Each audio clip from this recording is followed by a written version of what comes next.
So you're ready to ask the biggest question of your life, the only question before that question. How do you find the perfect ring to ask it with?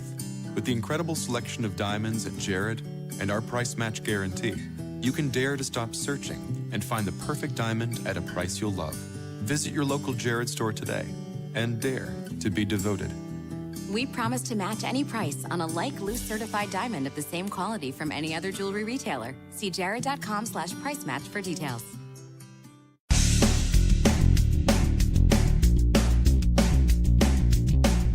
This is No BS Job Search Advice Radio, episode 1385, on our way to 1400. I'm Jeff Altman, the Big Game Hunter, and welcome. Today I'm continuing what I started in the beginning of January, where I started to bring out long interviews that I recorded from my other podcast, Job Search Radio. And this one is episode 6. Tomorrow is going to be episode 7 from Job Search Radio. Interviews with a career coach in New York named Ellis Chase, who I adore. So listen to today's show, tomorrow's show. They're about 30 minutes in length. Today's show is about really dealing with being brought into that office to be laid off. Tomorrow's about branding yourself quickly. Hope you find them helpful. Hope you give this one a great review in Apple Podcasts. It does help with discovery. And if you're interested in my coaching you, reach out to me through LinkedIn at linkedin.com/IN/The Big Game Hunter. Connect with me there, then message me that you're interested in coaching. We'll set up time for a free discovery call. Now, let's get going. You know, a lot of people kind of get glamorize the search process when it involves LinkedIn. But you know, statistically, only a certain number of people will ever find a job through LinkedIn. I'm not saying it's unimportant. Frankly, I think it's one of the most important tools out there. But I want to ensure that we cover a lot of the good basics for developing a plan once that magic moment comes when you might have been laid off or decide to look for a job. So that's why I've invited Ellis Chase in to speak with us today. Ellis is one of Manhattan, and that's Manhattan, New York, not Manhattan, Kansas. He's one of Manhattan's top career management consultants and executive coaches. He's worked with individuals and groups across a broad spectrum of industries and has also been a consultant at Columbia Business School for more than 11 years. He's done workshops and presentations and speaking engagements that have taken him around the United States and Europe, and is the author of In Search of the Fun Forever Job, which offers a real-life approach to job hunting in line with today's economic realities. Ellis, welcome to Job Search Radio. Great to have you on. Jeff, thanks for having me. My pleasure. So let's paint a scenario for you. You walk into your office one day, and someone walks over to you and says those magic words, "Can we see you in the conference room for a few minutes?" And you walk in there, and there's HR, there's your manager, maybe there's an outplacement representative there, and you hear those words that you can never really quote accurately, but they translate into you're being let go. You're being fired from your job after however long you've been there. Where do you start? How do you get going after that? First thing you do is you have to grab control of the emotional aspect and not ask any reasons. Just listen. Just sit there and listen. Take it in and try and get that rationality thing going. Be the logical self, not the emotional stuff, even though this is probably a devastating event. Even if you were expecting it, even if you were not expecting it, it's devastating. So first, even keel. Then we have some more steps. Want to hear them, Jeff? Absolutely, and I know it's really hard for folks to do that because, so many of us invest so much time and effort into our careers to suddenly be told that you're not needed or wanted anymore is hard. But I hear you got to do it. Well, I want to logic it out. First of all, you got to understand that since the 80s, the average length of job is 3.5 years anyway, so this whole lifetime employment thing is an ancient paradigm. So let's get over it, and accept the fact that you're probably going to lose your job at least 3 times in your career. At least 3 times. So maybe this is the second time. It means, hey, I only have one more. But you have, go ahead. I'm just enjoying that remark about, you lost your job. Maybe this is the second time and you only have one more. It's a fun way to think of it. Well, except for the people who have said to me, well, it's happened 3 more times. Does this mean I have complete immunity from now on? I say, well, it doesn't quite work that way. But that is the stat. And so this whole idea of losing your job as being some kind of a judgment about you, it usually isn't anymore. It may have been 30 or 40 years ago. Now it just means something about an economic reality or something about displacement. I hear you, and I know how often this happens to folks. So now you sit there logically and you're trying to hear what they tell you. What do you do next, or what happens next? Second thing is they're going to probably, if it's a large organization, then there's an HR person there. They're going to try and get you to sign something. And this is one of the biggest mistakes people make, because there's always the implication that when somebody is saying sign this, there's always a little hint of, if you don't, you're not going to get the severance we promised you, or we're not going to get this outplacement we promised you, or the COBRA, or the benefits, or any of the other stuff, or you can't keep your phone, or sign it, sign it, sign it. And my big advice is don't sign it. You treat it like a salary negotiation. Even though it's a different position of power, it's still roughly the same notion, which is you listen, and then you ask for a few days to think it over, because you're going to have some questions, and you want to clarify. It's really interesting, Ellis, because I know most people, again, maybe that it's because they're shocked at that particular moment. And as an earlier guest, Damien Burkle, said on his show, he described himself as really being in shock at that moment. So folks have that tendency to kind of cave in when they're told to be the good boy or be the good girl and sign, instead of just taking a deep breath and say, let me review this and I'll get back to you. Yeah, and then and then I'll have a few questions. And I know there'll be some details about the benefits, about how I'm going to say goodbye, what's going to be said inside the company, what's going to be said externally, if I get reference checks later on, all sorts of issues. I have a whole checklist of them. And you can't, it's like a salary negotiation. You can't just negotiate at the point of offer. You have to think it out and develop a strategy. Interesting. Do you want to talk about that strategy? Okay, the strategy is this. There's a whole checklist of items that you do want to talk about, and I'll mention a few of them right now. It's a pretty long list, but you want to get them checked off when you go back. So you say, can we set up a meeting 2 or 3 days from now? I've had a chance to absorb this and and really think things through. And obviously, one of the issues that you're going to talk about is severance. And you're going to have to do a little research on what is standard reference. I mean, there are certain guidelines out there. There is literature out there. You can Google it. You can find it. What is traditional for what size organization? How many weeks a year? What is standard? So that's point one. Point two is what is going to be said internally. You would like to have a little bit of control over that, even if it was that you and your boss hated each other's guts. You still want to say, you don't want to say he's leaving for new challenges, which is terrible. It's like saying, a horrible way to express it. Awful. What you want is that has decided to move into an area that he's been planning for quite some time. Something that is by design.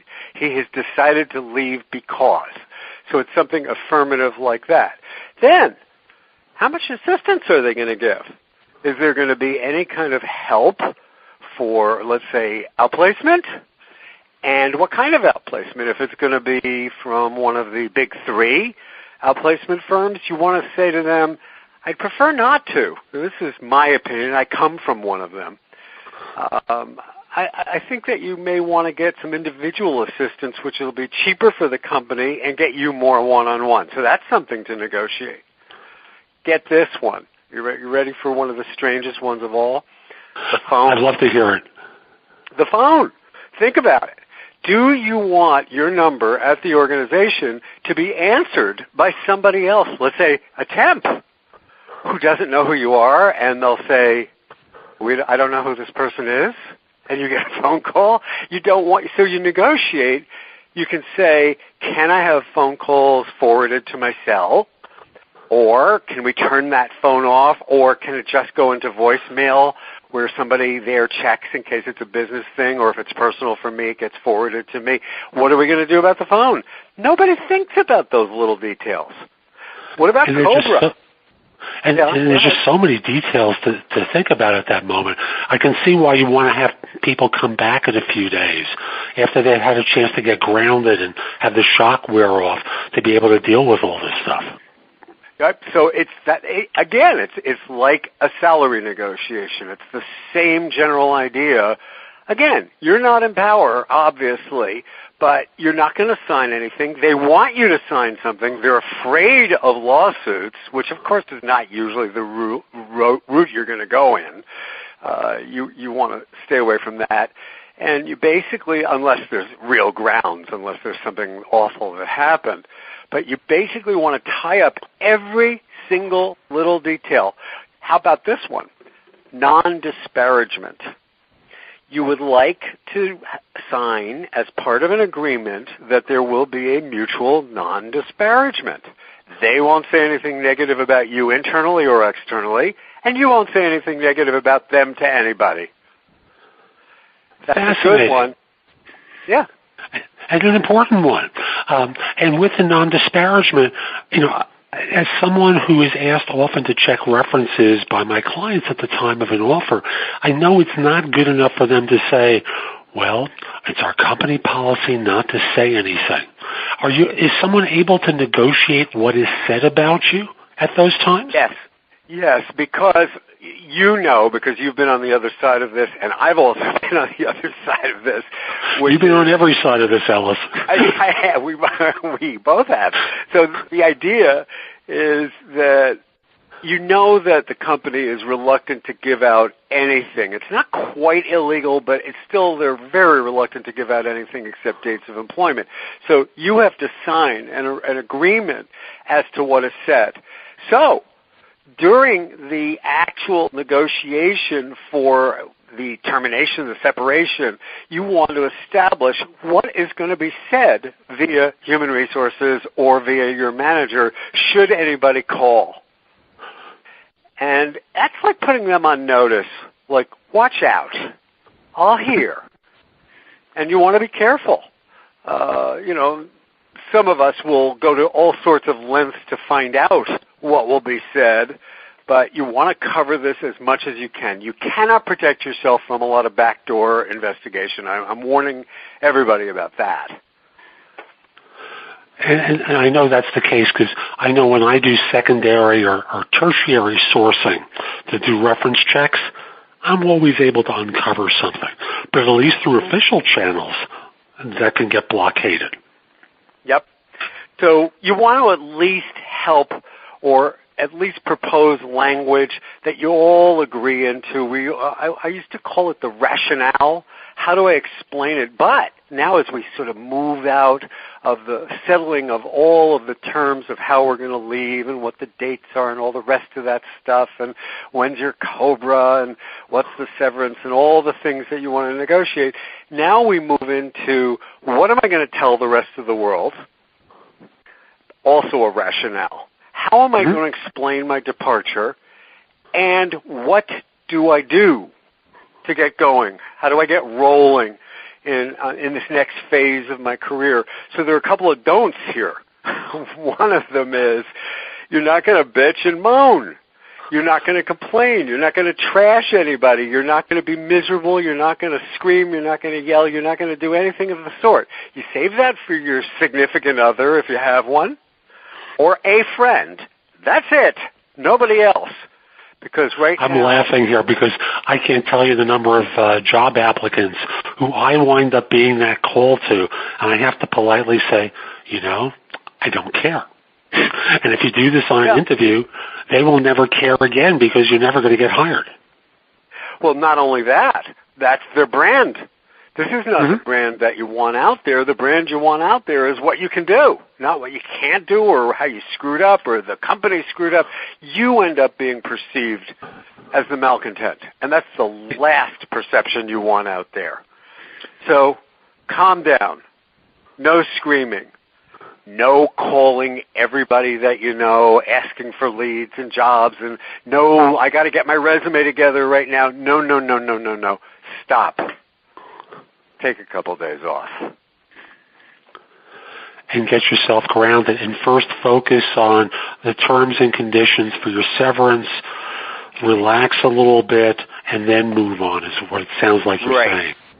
That's exactly right. The idea is this is a strategy, just like the strategy was for settling the severance situation and settling the termination itself, and you want to walk out getting as much as you possibly can out of the situation. It's the same thing here. You want a strategy. So you don't call everybody. You don't go around screaming and yelling. You don't complain to people. You don't start writing resumes right away. You don't start your search right away. Now the question is, what do you do after you take off some time to decompress? And before we do that, I just want to check the timeline that you're thinking of for most people. And I know there's going to be exceptions. So let's assume it's a Friday that you get fired. And you take a few days off, and it's Wednesday that you walk back in there and negotiate all your terms and conditions. And I know that's the optimum situation, but because they're going to have to work out some details on their side before they concede any points. Right. When do you think after that Wednesday meeting someone can start getting out there and getting going again? Well, to me, there are a couple of pre-stages of that. Notice I'm wanting people to move slowly. Yeah. And one of the pre-stages is for many people is this understanding that this is like the stages of grief. That you've heard about that after a death. Well, this is kind of like a death. So there's going to be apathy. There's going to be anger. Oh, there's going to be a lot of anger. There's going to be grief. There's going to be depression, and you're going to be riding a roller coaster. So that's the first thing. You understand I'm going to be on the roller coaster. No matter what, no matter how tough I am, no matter how even I am, I'm going to be there. It's normal. It's typical. Okay, so that's part one. Part two, what do I want to do next?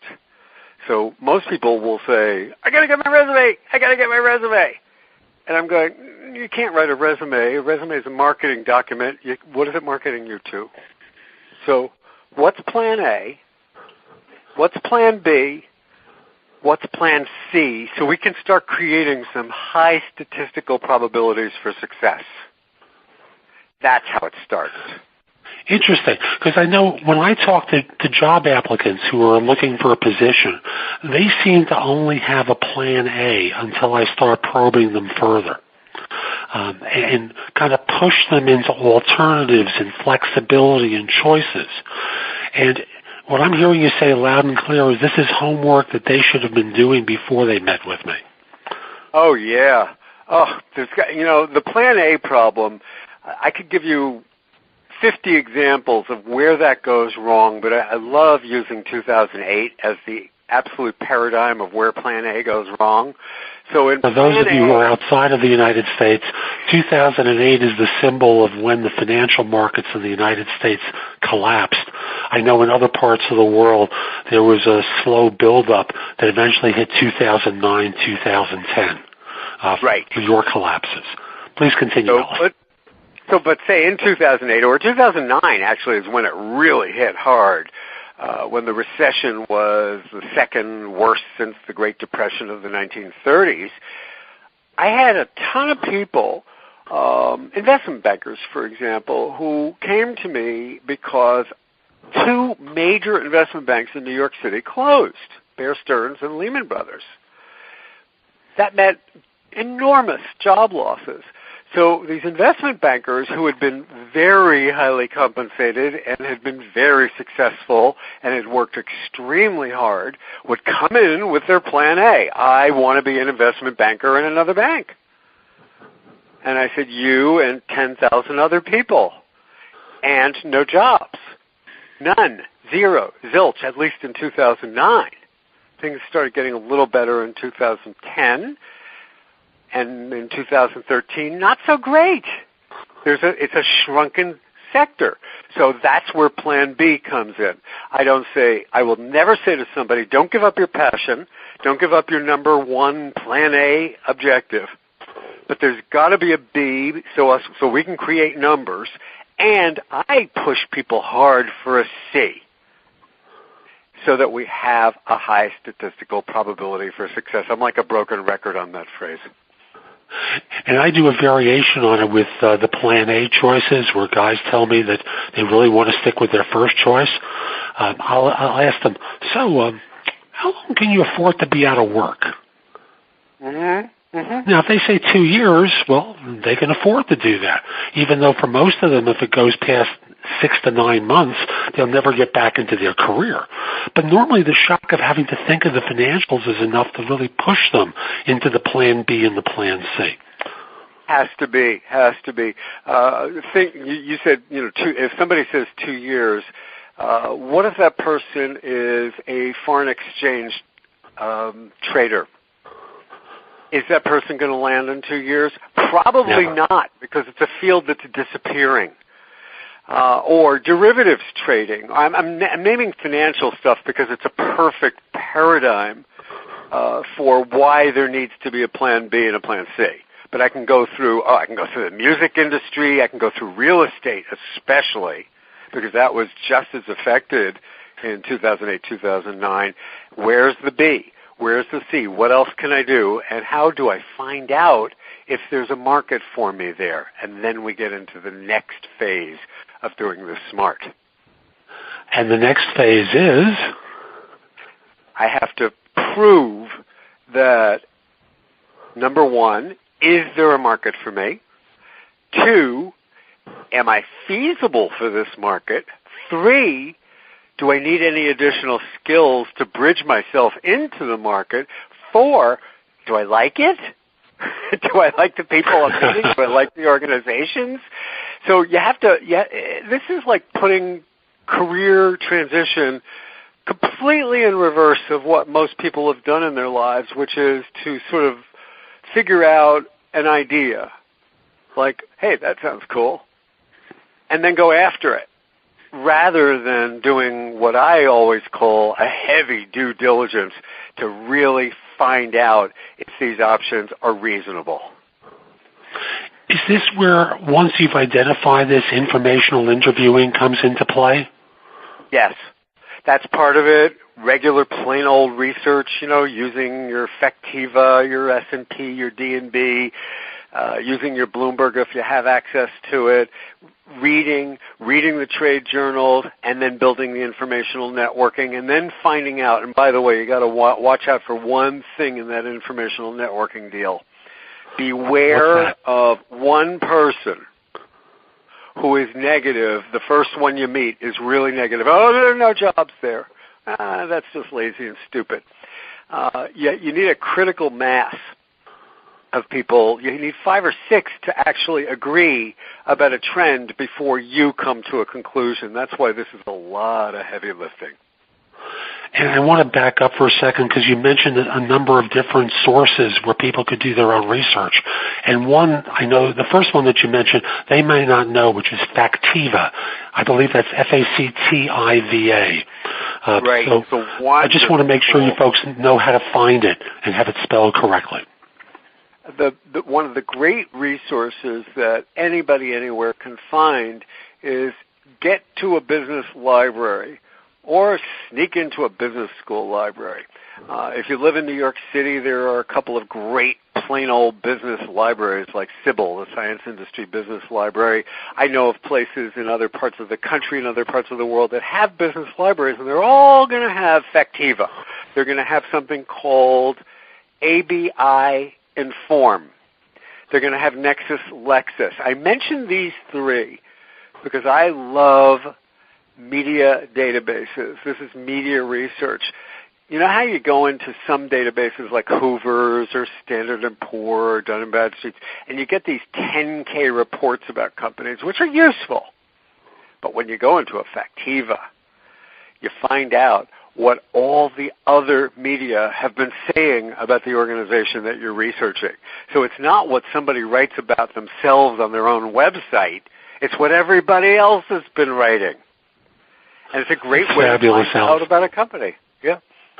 And it sounds like Factiva is a great research tool before the first interview, so that this way you have a lot of compiled information from different sources available to you and not just simply Googling it. Yep. Years ago, Jeff, way back in the day, I had a client who got a job at a brokerage that no longer exists called Kidder Peabody. And you are dating yourself for that one. Yeah, I sure am. Hey, you were dealing with them too. Of course. Don't put me on that hook.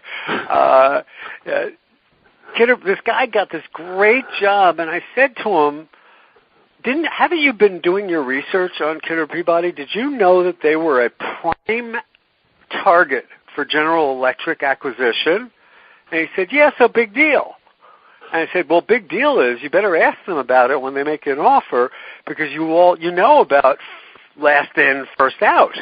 Everybody knows that, especially when there's an acquisition. And he said, oh, that's ridiculous. They love me. They're going to make me an offer. They make him an offer. GE makes the acquisition, and in 2 weeks he was out of a job because he didn't do his research. He didn't find out what was going on in the market. That's one of the major pieces of a due diligence. And I'll add in one other thing he didn't do. And it's a lesson I think many people have learned, but maybe they haven't codified the language as clearly as I'm about to. As much as your boss tells you how important you are and how special you are, unfortunately, folks, you're not. No. Your boss has no way of guaranteeing that your job is safe because his or her job may be no safer, and their pipeline of information, unless they're at the very highest levels of that firm, is coming through so many different filters of other people who are trying to placate everyone along the way. By the time it gets to you, you're getting disinformation, not information.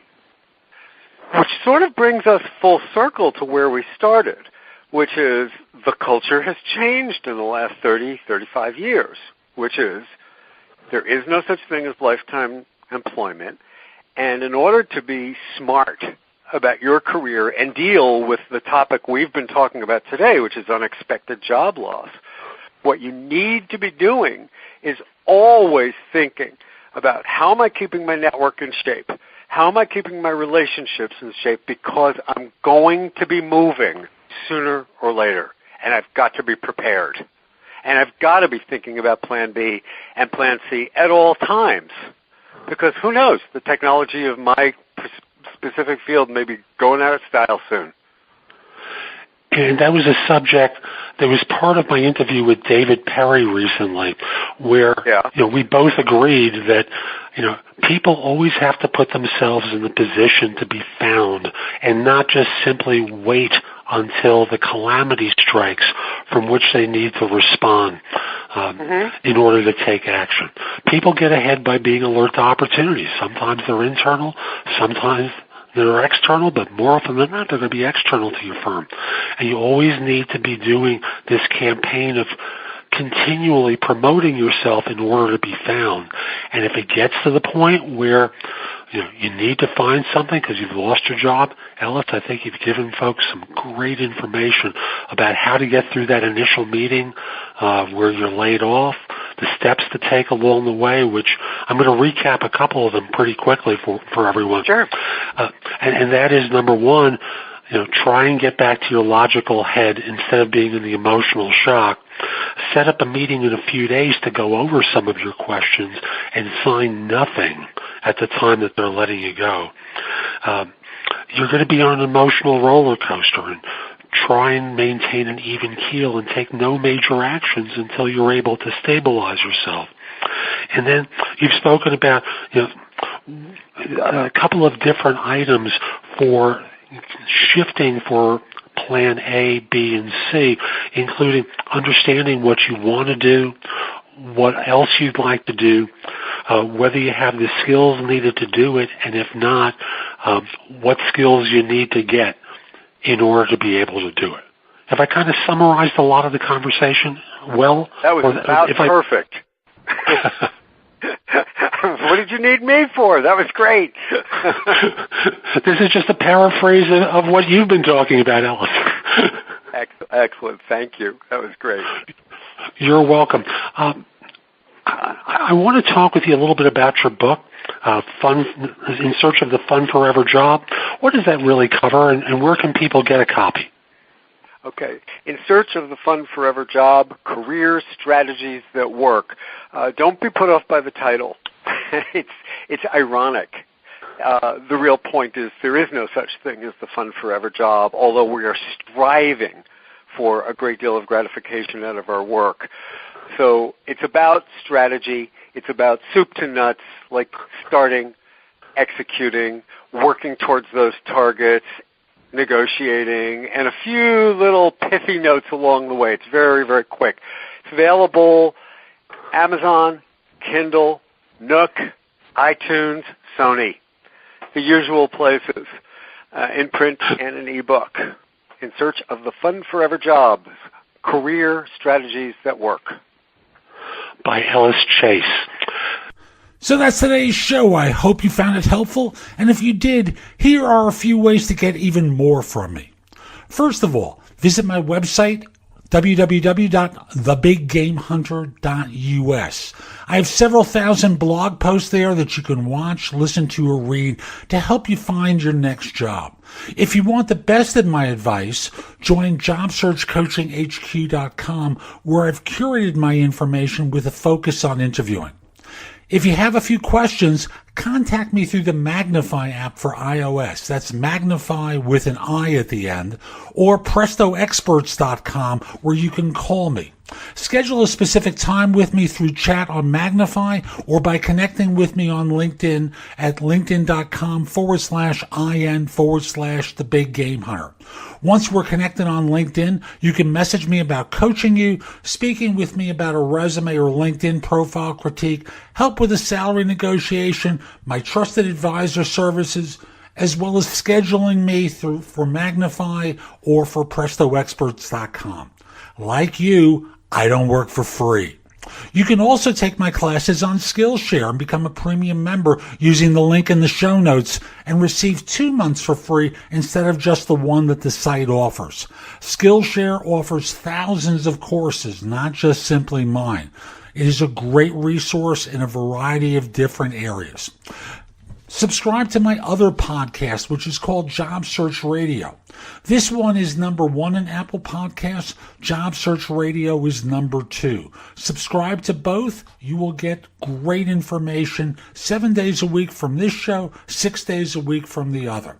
Lastly, I want to encourage you to join my group on Facebook called Career Angles. It's free to the first 500 people who join and is focused on helping you do better at work. Information is shared daily, and we're building a supportive group there to provide advice and counsel during difficult times. Again, the group on Facebook is called Career Angles. I'll be back tomorrow with more. In the meantime, have a great day. Be great!